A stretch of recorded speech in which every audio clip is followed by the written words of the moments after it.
Hey guys, David here and welcome to Digital Outlook. Now guys, I sure hope you've had an absolutely fantastic day today. I'll tell you what, I have been kind of locked up in my office most of the day. I did have a little bit of a reprieve there. Then I was computer problems, and right when I was about to do a coaching session, and that is like the worst time, but it happens to all of us. Anyhow, having said that, still stuck in there, and I've been working on taxes, and you know how that is. Oh my gosh. Guys, even when you're using like Coinly or something like that, and you haven't keeping track of every one of those transactions, my gosh, can it be a nightmare to not get the whole thing to balance. And I'm working, I've got a few needles left in this haystack, and once I get them all done, it's going to be like, wow, am I ever going to be relieved? That's for sure. But guys, there's a couple things I want to talk about in this space that are really big. And one of them is this. Brad Garlinghouse has come out and he has doubled down on his estimation of where we could be by the end of the year. He is really expecting that XRP is going to form a major part of the crypto stockpile for the US. Now, we know earlier on, he said he felt that he had underestimated of where he thought that XRP could really hit, where this digital asset space, by the way, could hit. He said that we could probably be at a $5 trillion market cap for all of crypto by the end of the year. And even that he felt was a very, low ball, number kind of thing. But this idea that XRP, in his mind, could really form a strong part of that strategic, stockpile, not the reserve, but the stockpile is big. And why is that? Well, we know that we've moved from the US dollar, being supported by, the petrodollar, because of course Saudi Arabia and that whole thing is done. They're selling their oil to whoever they want, whatever currency they want. So that whole deal that Henry Kissinger had hammered out, well, that's gone. So what are they looking to prop up the US dollar with? Well, guys, they're looking at this digital asset space, and they're talking about being the crypto capital of the wide world, and they're using that stable coin, kind of legislation that's out there and all these digital assets to actually come out and prop the US dollar up. It'll be the crypto dollar, not the petrodollar, the crypto dollar. And guys, that could put the US as the #1 world reserve currency, just right back on top with no threats to it. And this is where he sees XRP having a massive role in that stockpile. And I would have to agree. When you think of where they're taking us in terms of the innovation and how this whole new system is going to play out, come on, guys. XRP is going to be playing a major role, and that is going to be big for all you and I as investors right now, because of course a lot of us, we're picking it up at what, a couple bucks right now? Can you imagine when we see the utilization and the adoption of it in the new economy, what it's going to be? Do you think a 10x is, I think a 10x is shooting low, but guys, I think it could definitely do it. We've been there to see it before, that is for sure.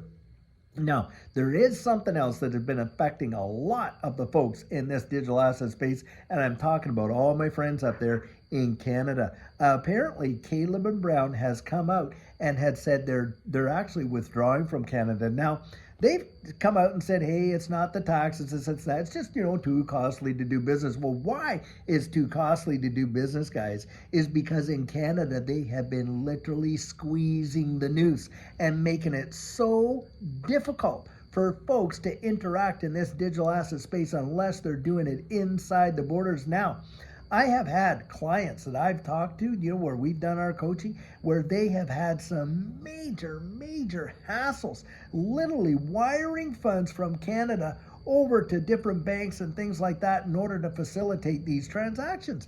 And this is absolutely ridiculous. We're talking about folks that have a really good history of wiring funds in their day-to-day business. They go to do it for digital asset purposes, and boy, do the brakes ever stop. Now, something that we brought up a long time ago is this.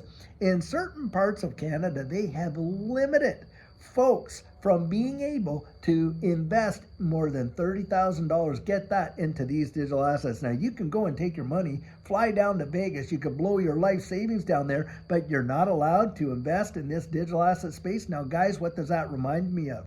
Reminds me of what's happened in the UK with these digital assets. Now, you're dealing with all these various Commonwealth countries, of course, and this is the kind of hammer that they're laying down to make it as difficult as they possibly can in various jurisdictions like the UK, like Canada, and other places for average folks to participate and literally front run the institutions, and probably, in my estimation anyway, could see some of the greatest life changes they could ever see. And this is absolutely obscene in my mind when I consider, you got FinTrack, that's the equivalent of FinCEN in Canada, but it's the banking sector themselves that are making it so difficult in order for, companies like Caleb and Brown. And remember, Binance also pulled out of Canada, and for very similar reasons. And it's so unfortunate because there's so many folks, especially in this channel, that utilize Caleb and Brown. Look, guys, I signed up with Caleb and Brown in Canada back in 2020, and oh, what a blessing it was. Now, having said all that, I'm going to say this. I am working with Jake Claver right now to develop an alternative for Canadians out there that could actually, have very, very similar, situation as what they have with Caleb and Brown. So give me a couple of days to get this all hammered out. We're going to get Jake Claver on there where he can actually explain how this could go down, what the benefits would be for Canadians, how they can actually, access this type of, system where they can go move from Caleb and Brown and come over to, Jake Claver and the Digital Wealth Partners, Digital Ascension Group, or whatever, and get a lot of the same, benefits that you have saw in Caleb and Brown. So don't despair. There is going to be an alternative, and we're working on it right now. In fact, I've been talking to Jake Claver and different folks that are working with him. And guys, we're reaching out and we're going to actually get something available, and it won't take that long. Now, Caleb and Brown, talking to Caleb and Brown as well, and we've invited them to also come on and to be able to kind of like lay down how this has happened, why it's happened, what their intention is, how they will, be able to allow people to offboard and this and that, and what they're doing. And guys, they're being amazingly fair about this whole thing with their clients, because they're not going to be charging them one iota, zero fee, if they actually were able to liquidate their assets and pull it off that way if they want to do that. Or if they're transferring it off or whatever, they're going to work with you. They're going to make it possible. But this is what we're dealing with in this digital asset space in jurisdictions around the world that are trying to hinder the average folks from literally being able to invest in this space with their hard-earned money, take that risk, and see a result. Now, why should it matter one iota to the Canadian government whether or not, their citizens are out there investing in these digital assets? And of course, in the UK, which has faced a lot of scrutiny. I have talked to so many people in the UK that are vested in this space where they themselves are literally practically being debanked. They can't even get out there and utilize this stuff and during transfers and things like that. And Caleb and Brown had to actually move out of that marketplace as well, along with a whole bunch of other ones. So guys, we're under that pressure now. Here in the United States, they are changing their tune. They're allowing people to do things that they never did. In fact, you had situations, even Brad Garlinghouse himself got debanked in the U.S. under the Biden administration for being, a CEO of a digital assets company. So it hits high and it hits low, guys. But this is the fight that we're in order to actually see, a change. And this is where I always encourage folks, look, don't just take it lying down. Write into your representatives and let them know exactly what you think about what's going on, because this is obscene that you would be limited like that, and they would make it so difficult for, amazing companies to get out there who have done business in the country for a long, long time. And now, guys, it seems like they just don't want them around. Well, it's surprising to me. Isn't it kind of coincidental when it's happening? Because we literally could be on the threshold before the end of this year of a major, major bullish move. And guys, that's why I think you need to be strategic in it. And so just give us a little bit of time, and we're going to try and come up with an amazing solution for folks out there in Canada. But I thought it would be important to get out there and at least let you know that we are aware of it, and we're certainly working on it. And so hopefully we can get Caleb and Brown on here, but certainly Jake Claver providing an alternative and stuff like that.